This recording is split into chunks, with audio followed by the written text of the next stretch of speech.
नमस्कार प्रिय दर्शकों, आप देख रहे हैं ज्योतिष मंत्र। प्रिय दर्शकों, आज चर्चा कर रहा हूं श्री हनुमान जी महाराज के एक मंत्र प्रयोग की, जो एक तांत्रिक मंत्र है। पहले भी अनेकों वीडियो में चर्चा कर चुका हूं कि इस कलिकाल में साबर मंत्र और तांत्रिक मंत्र शीघ्रता से, तीव्रता से अपना प्रभाव दिखाते हैं। और आज उसी कड़ी में श्री हनुमान जी महाराज का एक तांत्रिक मंत्र है और पूर्ण रूप से जागृत है, सिद्ध है। किस चीज के लिए प्रयोग करेंगे? समस्या किसी भी प्रकार की हो, कैसी भी हो, संकट हो, परेशानी हो, उसके लिए इस मंत्र का प्रयोग किया जाता है। पंचमुखी हनुमान जी का ये मंत्र है। हनुमान जी के जो 5 मुख है, सभी समस्याओं की निवृत्ति के लिए है। चहु दिशा से किसी प्रकार की भी समस्या आ रही हो, मनोकामना की पूर्ति भी करते हैं, समस्या की निवृत्ति भी करते हैं, संकटों का नाश करते हैं, शत्रुओं का शमन करते हैं। एक ही मंत्र से सभी कार्य हनुमान जी महाराज पूर्ण कर देते हैं। और जैसे कि बताया कि तांत्रिक मंत्र है, तंत्र की चर्चा करता हूं तो पहले भी बोल चुका हूं, तंत्र शीघ्रता से प्रभाव दिखाता है, परंतु तंत्र में किसी प्रकार की टोका टोकी ना हो, किसी प्रकार से वो खंडित ना हो, इस बात का ध्यान रखा जाता है ताकि वो अपना पूर्ण प्रभाव दिखा सके।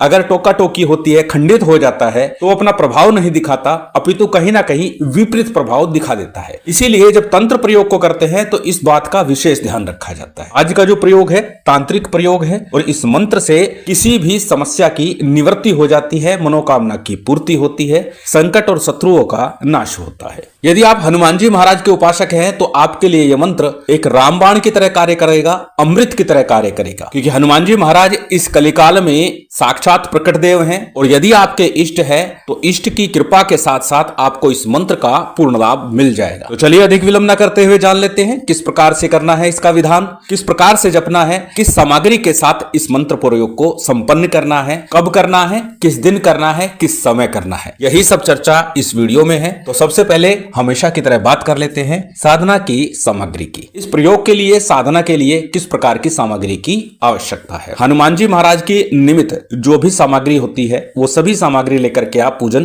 कर सकते हैं। जितना आपका सामर्थ्य हो, जितनी आपकी गुंजाइश हो, उतनी सामग्री लेकर के ये प्रयोग आरंभ कीजिए। प्रयोग से पूर्व किसी हनुमान मंदिर में, खासकर पंचमुखी हनुमान मंदिर ही हो तो वहां चले जाइएगा। एक ध्वजा लेकर के जानी है, जनेऊ का जोड़ा लेकर के जाना है और एक मीठा पान लेकर के जाना है, साथ में 5 लड्डू लेकर के जाने हैं। ये सामग्री ले जाइए, हनुमान जी महाराज को अर्पित कीजिए, निवेदन कीजिए, प्रार्थना कीजिए कि आप किस समस्या में फंसे हैं उसकी निवृत्ति के लिए या फिर जो मनोकामना है उसकी पूर्ति के लिए आप ये प्रयोग करना चाह रहे हैं। इस प्रकार निवेदन प्रार्थना करके सामग्री अर्पित करके अपने घर चले आइए। अब रात्रि काल में या प्रातः काल करें तो जितना जल्दी हो सके उतना करिएगा। 7 बजे से पहले पहले इस प्रयोग को संपन्न कर ले, अथवा रात्रि काल में करें, ज्यादा श्रेष्ठ होगा। श्री हनुमान जी महाराज का ये पंचमुखी रूप है, किसी भी दिशा में मुख करके प्रयोग किया जा सकता है। बार बार इस विषय की चर्चा करता हूं कि जब सुबह हम कोई पूजा पाठ विधि विधान करते हैं तो पूर्व मुख होना ज्यादा श्रेयकर होता है, परंतु जब संध्या काल या रात्रि काल में करते हैं तो उत्तर या पश्चिम मुख होना ज्यादा श्रेष्ठ है।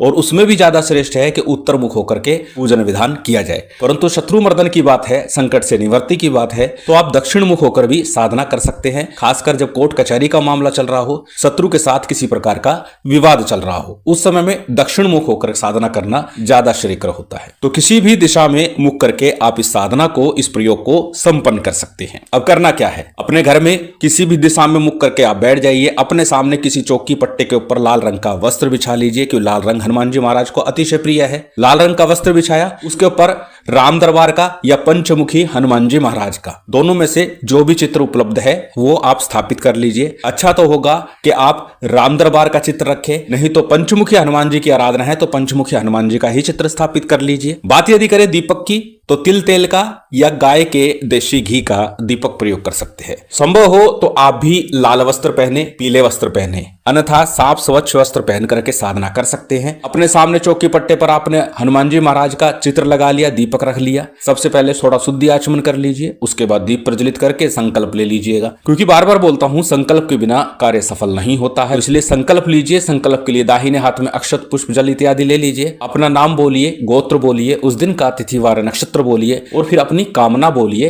किस कामना हेतु आप ये प्रयोग संपन्न करना चाहते हैं, कौन सा कार्य है, कौन सी समस्या है, कौन सी मनोकामना है, उसका आपको संकल्प में वर्णन करना है, बोलना है। संकल्प के बाद में संकल्प के लिए लिया गया अक्षत पुष्प जल किसी थाली प्लेट में छोड़ दीजिए अथवा दीपक के सम्मुख छोड़ दीजिए। इसके बाद हमेशा की तरह सामान्य सा पंचदेवों का पूजन कर लीजिए। गणपति का, गुरु का, कुलदेव, पितृदेव, स्थान देव, इन पंचदेवों का पूजन संपन्न कर लिया। उसके बाद में श्री सीताराम जी का पूजन कीजिए और साथ ही साथ हनुमान जी महाराज का, भैरव जी का पूजन कीजिए। ये सामान्य सा पूजन विधान लगभग प्रत्येक साधना सिद्धि के दौरान बताता हूँ और करना ही चाहिए, जिससे हमारी साधना को बल मिलता है। पूजन विधान संपन्न हो गया। उसके बाद क्या करें? सबसे पहले गणपति मंत्र का, फिर गुरु मंत्र का आपको जप करना है। गणपति मंत्र के रूप में गणेश जी का कोई भी एक मंत्र आप जप सकते हैं। ओम गण गणपति नमः, ओम गणेशाय नमः, ओम वक्रतुंडाय नमः। बात यदि करें गुरु मंत्र की, तो गुरु दीक्षा ली है तो अपने गुरु मंत्र का जप कीजिए, अन्यथा भगवान शिव को ही सर्वे सर्वा मान करके उनके पंचाक्षरी मंत्र ओम नमः शिवाय का जप कर लीजिए। यदि आप भगवान शिव को ही गुरु स्वरूप मान करके उनका जप कर रहे हैं तो उनका भी पूजन विधान कर लीजिएगा गुरु रूप में। तो आपने गणेश मंत्र, गुरु मंत्र का जप कर लिया। आज का मंत्र तांत्रिक मंत्र है, तो तांत्रिक मंत्र के लिए साबर सिद्धि मंत्र की आवश्यकता नहीं होती है, तो तांत्रिक मंत्र का आपको जप करना है। मंत्र आपकी स्क्रीन पर है, स्क्रीनशॉट लेकर रख सकते हैं, किसी कॉपी नोटबुक में नोट कर सकते हैं। मंत्र को एक बार बोल करके बता देता हूं।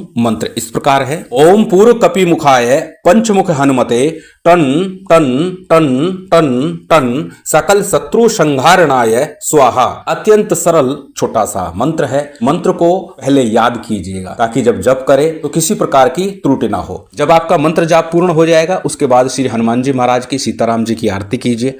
आरती के बाद जो भी भोग नैवेद्य रखा हुआ है, चाहे वो चूरमे का हो, लड्डू का हो या किसी भी प्रकार की अन्य सामग्री हो, इलायची मिश्री का भोग लगा सकते हैं अथवा गुड़ का भोग लगा सकते हैं। जो भी सामग्री आपके पास भोग के लिए है उसका थोड़ा भोग लगाइए, जलाचमन कराइए, क्षमा प्रार्थना कीजिए, आसन को प्रणाम कीजिए, उठ जाइए। इस प्रकार ये प्रयोग आपको संपन्न करना है। अब कितना जप करना है? 5 माला नित्य प्रति कम से कम इसका जप करना है। कितने दिन तक? 11 अथवा 21 दिन तक। आपके कार्य पर, आपकी कामना पर निर्भर है। 11 दिवस का प्रयोग ही पर्याप्त होगा। यदि सामान्य सा कार्य है, यदि कोई विकट कार्य है, समस्या बड़ी है, तो 21 दिन का प्रयोग कीजिएगा। 21 दिन पूर्ण होने से पहले पहले ही आपको आपकी समस्या से निजात मिल जाएगी, मुक्ति मिल जाएगी। अत्यंत सरल विधान है, अत्यंत सरल मंत्र भी है और साथ ही साथ प्रयोग विधि भी अत्यंत सरल है। जब भी किसी कामना के लिए, मनोकामना के लिए प्रयोग करें तो 5 लड्डू, एक मीठा पान, एक दीपक के साथ 1 रुपए का सिक्का रख करके भगवान के मंदिर में अर्पित कीजिए। इस मंत्र का 5 या 11 माला का जप कीजिए। काम हो ही नहीं सकता